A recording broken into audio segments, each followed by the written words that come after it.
Jérémie 27. Au commencement du règne de Sédécias, fils de Josias, roi de Juda, l'Éternel adressa le message suivant à Jérémie. Voici ce que m'a ordonné l'Éternel. Fais-toi des lanières et des barres de bois pour constituer un joug et mets-les sur ta nuque. Puis envoie un message au roi d'Édom, au roi de Moab, au roi des Ammonites, au roi de Tyr et au roi de Sidon par l'intermédiaire des ambassadeurs venus rendre visite à Sédécias, roi de Juda, à Jérusalem. Tu leur communiqueras mes ordres à l'intention de leur souverain en ces termes.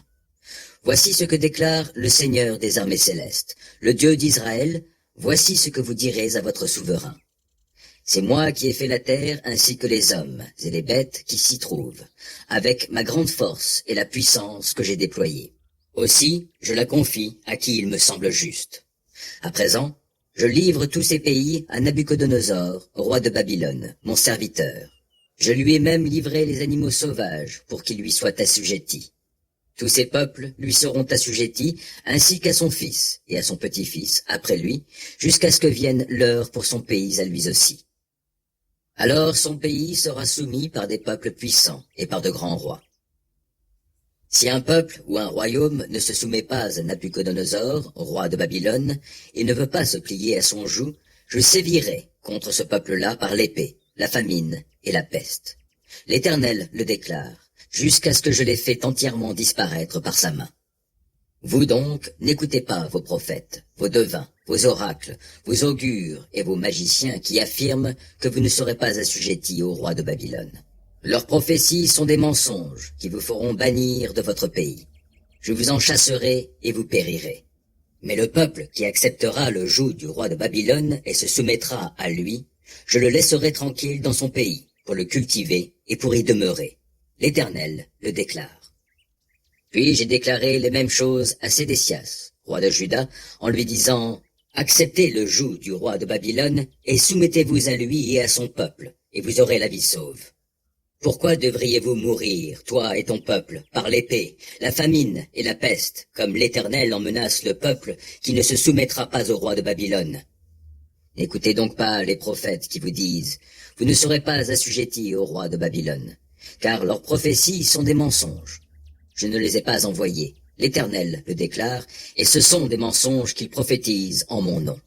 Je vous disperserai et vous périrez, vous et ces prophètes qui vous adressent leurs oracles. Ensuite, j'ai parlé aux prêtres et à tout ce peuple pour leur dire, « Voici ce que déclare l'Éternel.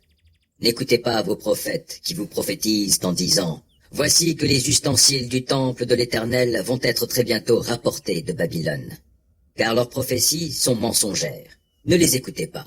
Soumettez-vous au roi de Babylone et vous aurez la vie sauve. Pourquoi cette ville devrait-elle être réduite en un monceau de ruines? Si ce sont de vrais prophètes, et s'ils ont effectivement reçu une parole de l'Éternel, eh bien, qu'ils intercèdent auprès du Seigneur des armées célestes, pour que les objets précieux qui restent dans le temple de l'Éternel, dans le palais du roi de Juda et dans Jérusalem, ne prennent pas aussi le chemin de Babylone. Car voici ce que déclare le Seigneur des armées célestes au sujet des colonnes et de la cuve de bronze, de ses socles et de tous les autres objets précieux qui se trouvent encore dans cette ville. Ces objets que Nabuchodonosor, roi de Babylone, n'a pas emportés quand il a déporté de Jérusalem à Babylone Jéconia, fils de Jéhoïakim, roi de Juda, et tous les grands de Juda et de Jérusalem. Oui, voici ce que déclare le Seigneur des armées célestes, Dieu d'Israël, au sujet de ces objets précieux restés dans le temple, dans le palais du roi de Juda et à Jérusalem. Ils seront emportés à Babylone, et ils y resteront jusqu'au jour où je m'occuperai d'eux, pour les faire rapporter et replacer en ce lieu. L'Éternel le déclare.